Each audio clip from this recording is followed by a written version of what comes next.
Shri Balaji tractors and Motors Narayangaon देत आहेत कोणत्याही 35 HP खालील ट्रॅक्टर खरेदीवर इलेक्ट्रिक बाईक अगदी फ्री। तर मग आजच आपला ट्रॅक्टर बुक करा। आमचा पत्ता पुणे नाशिक हायवे कुकडी कॉलनी नारायणगाव तालुका जुन्नर जिल्हा पुणे। आता मानसिकता काय? आता मानसिकता एवढीच दादांनी खूप मोठं विजन बोलून दाखवलेले जनतेला। जे विजन आहेत ते पूर्ण व्हावे हीच देवाच्या चरणी प्रार्थना आणि आमच्या मायबाप जनतेचे पुन्हा एकदा मी आभार मानते। महिला मतदारांनी आपल्याला खूप साथ दिली, घरच्यासारखी साथ दिली, त्यांना काय सांगाल? नाही, आता महिलांसाठी मला अजून काही तेवढा अनुभव नाहीये दादा। 14ला पण महिलांसाठी काही नाही आहे महिला भगिनींनी तुम्हाला खूप साथ दिली, महिलांना काय सांगाल? हां, कसं झालं, मी 2014ला पण दादा आमदार होते, पण मी तालुक्यात राहत नव्हते। आता मी सगळ्या दृष्टीने थोडीशी म्हणजे मला थोडंसं मुलं पण सेटल झाली आणि आता जे महिलांनी मी जिथं फिरले तर त्यांच्या काही समस्या आहेत, त्यांच्या काही योजना आहेत की त्यांना जे काही पाहिजे त्यांच्या त्या समस्या सोडवण्याचं मला तो अनुभव नाही आहे, पण मी जे अनुभवी व्यक्ती आहे मी त्यांचा सल्ला घेईन आणि काय प्रोसेस असतात त्यानुसार मी महिलांसाठी काम करेन। महत्त्वाची गोष्ट ही विचारायची की जे आरोप प्रत्यारोप झाले होते आणि राजकारण अत्यंत गलिच्छ लेवलला जाऊन पोहोचलं होतं आणि त्यामध्ये महिलांनी आपला प्रतिक्रिया साथ दिली, याबाबत काय सांगाल? कारण मी पण एक महिला आहे आणि त्या पण एक महिला आहेत, त्यामुळे महिलांना चांगलं समजू शकते, त्यामुळे त्यांनी मला साथ दिली।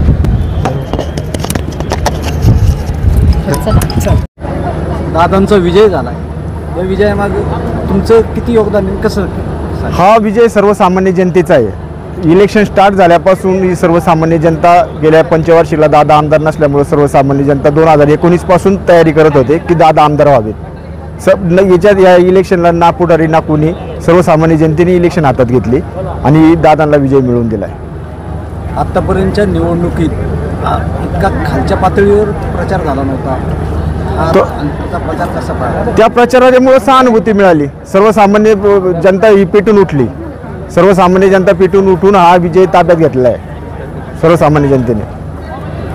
आनंद भाऊ, दादांबरोबर कोणते नेते नव्हते, सगळे कार्यकर्तेच होते, कार्यकर्त्यांच्या जीवावर दादांनी विजय मिळवला, तुम्ही आता या विजयाकडे कसं पाहणार? सगळ्यात प्रथम आज जनतेच्या मनातला आपला माणूस शरद दादा हा प्रत्येकाच्या कुटुंबाचा घटक म्हणून प्रत्येक कार्यकर्त्यांनी काम केलं। नेते किती होते किती नव्हते याहीपेक्षा जनतेने स्वीकारलं दादांना। प्रत्येक कार्यकर्त्यांनी मनापासून काम केलं, परंतु जनतेनेच दादांना स्वीकारलं। त्यांच्या विजनचा, त्यांच्या कामाचा, त्यांनी सुखदुःखात दिलेल्या आदराचा जनतेने मतरूपी आशीर्वाद दिलेला आहे। जनतेचे आमदार तुमची रिक्षा कशी सुसाट सुटली? रिक्षा ही सुसाट सुटणारच होती, कारण जनतेने ही निवडणूक हातात घेतली होती। दर्शन भाऊ, तुम्ही दादांच्या विजयाचं तिथं शिल्पकार आहातच, पण तुम्ही दादांच्या सुखदुःख सगळ्याच याच्यात सहभागी होते, काय सांगा? सर, दादाच्या विजयाचे शिल्पकार खरं ही जुन्नर तालुक्याची मायबाप जनता आहे। त्यांनी गलिच्छ राजकारण नाकारलं आणि विकासाचं राजकारण स्वीकारलं। दादा नेहमी सांगायचे, विजन सांगायचे ना, महाराजांचा जगातील सगळ्यात तुमचा पुतळा, बिपट सफारी, 5000 कोटीचा पर्यटनचा आराखडा, ह्या गोष्टी सांगायच्या। दादांनी दुसरं कधी डायव्हर्ट केलं नाही, त्यांचा प्रचार व्हिजनवर जात होता। व्हिजन जनतेने स्वीकारलं आणि गलिच्छ राजकारण नाकारलं। या पुढचं विजन कसं असेल दादा? दादांनी वेळोवेळी भाषणात पण सांगितलेलं आहे की हा जुन्नर तालुका पर्यटनाच्या दृष्टीने 288 मध्ये 1 नंबरला मला न्यायचा आहे।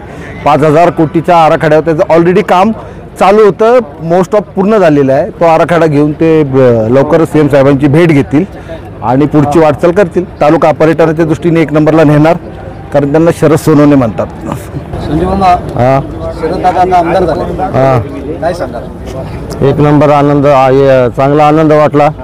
दादांचे कष्टाला यश आलं। दादांनी जी परी कष्ट केली आज असं प्रत्येक गावात बिगर चपलेचे प्रत्येक गाव विणले, सगळ्यांना जनसामान्यांमध्ये त्यांनी कोणत्या मैत्रीला जावं, दसरीला जावं, सगळ्यांच्या प्रत्येकाच्या कार्यक्रमाला ते हजर राहिले, याचं दादांना सगळ्यात जास्त यश मिळालं। दादांच्या विजयाबाबत तुम्ही काय?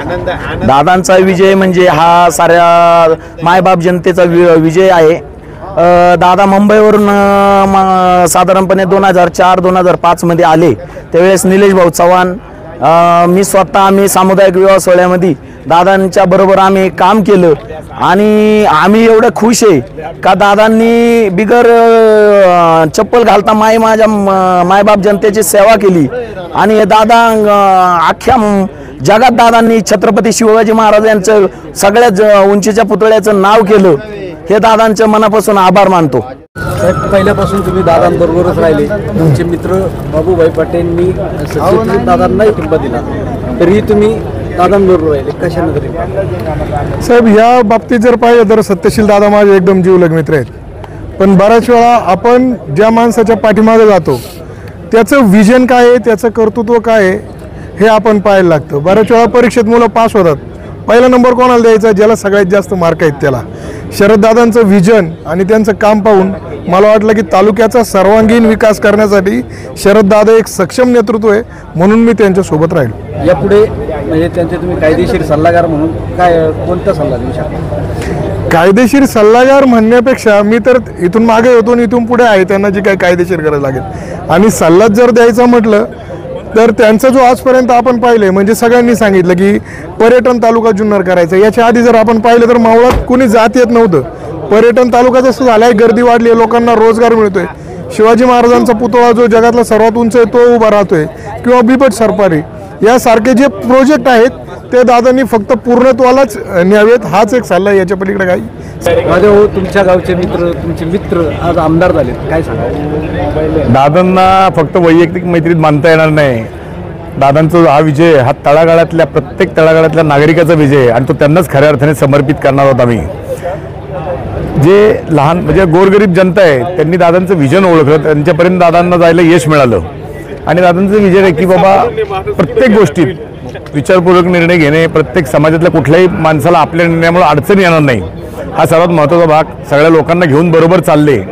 आणि सर्वात महत्त्वाची गोष्ट म्हणजे छत्रपतींचा पुतळा असेल किंवा बाकी गोष्टी असतील, ह्या सगळ्या ज्या दादांनी केल्या त्या तन मन धनाने केल्या. आणि आज जनतेला खऱ्या अर्थाने कळलं आहे की बिबट्या शिकार करतो आणि एका गावात 2 शिकारी त्यांनी केलेले आहेत. हे सर्वांनी समजून घ्यावं. आणि इथून पुढे दादांच्या भविष्यकाळातले कार्यक्रमाकरता आम्ही मनापासून शुभेच्छा देतो. आम्ही आयुष्यभर त्यांच्याबरोबरच राहू. पण दादांच्या विजयाकडे कशा नजरेने पाहतो? ॲक्च्युली जनतेने ना एक नकारात्मक राजकारणाला पूर्णविराम दिलेला आहे. शरददादा सोनवणे जेव्हा तालुक्यात आले ना, त्यांनी गोरगरीब जनतेची सेवा केली, लोकांमध्ये गेले, लोकांची सुखदुःखामध्ये सहभागी झाले आणि अनेक पीडितांचे अश्रू पुसण्याचं काम केलं. दुसरी सगळ्यात महत्त्वाची गोष्ट पाहिली तर जुन्नर तालुक्यामध्ये आमदार निवडत असताना आपण अनेक तालुक्यांमध्ये बघितलं, बारामती असेल, तुमच्या शेजारचा जर आपण पाहिला तर आंबेगाव असेल, मोठे मोठे प्रोजेक्ट त्या तालुक्यांमध्ये आले. आणि मोठे मोठे प्रोजेक्ट येत असताना आपल्या तालुक्यामधली जी आमदारकी आहे असे मोठे प्रोजेक्ट आणू शकत नव्हती, ही खंत अनेक लोकांच्या मनात होती. आणि 2014ला दादांनी त्याची एक झलक दाखवली होती, जी बिबट्या सफारी असेल किंवा पर्यटन तालुका असेल. आता शरदांचं एक जगातला सगळ्यात मोठा पुतळा जे छत्रपती शिवाजी महाराजांचं ते विजन आहे. तालुक्यामध्ये एक मोठं स्पेस सायन्स कॉलेज काढायचं आहे. तर जुन्नर तालुक्यामध्ये मोठे प्रोजेक्ट आले पाहिजेत आणि या मोठ्या प्रोजेक्टवरती जुन्नर तालुका महाराष्ट्राच्या पातळीवरती 1 नंबरला गेला पाहिजे. हे विजनकडे पाहून लोकांनी मतदान केलं आणि हेच त्यांच्या विजयाचं सदस्य आहे. आमदार साहेबांच्या आता तुम्ही सहकारी म्हणून कायमच बरोबर होते. पुढचा कसा प्रवास? पुढचा प्रवास तालुक्यातली जनता ठरवेल. तालुक्यातली जनता ठरवेल. विकासाचं विजन तर आपण मांडलंय, पण दादांनी पुढे भूमिका काय घ्यायची ते आपण ओतूच्या सभेमध्ये स्पष्ट सांगितलं होतं. संपूर्ण तालुका बोलवणार, हिंदू मुस्लिम बांधव सर्व जाती धर्मातील लोक बोलवणार आणि ते जे दादांचे निर्णय घेतील, कारण दादांचा निर्णय स्वतः आता दादा घेऊ शकत नाही. ही निवडणूक जनतेने जिंकली आहे, त्यामुळे दादाने कुठे जायचं याचा निर्णय पूर्ण तालुक्यातली जनता निर्णय घेणं बहुमताने. तुम्ही 15 दिवसापूर्वी विद्यालयाचा प्रस्ताव मांडला होता, ते होणार का? 100% होणार.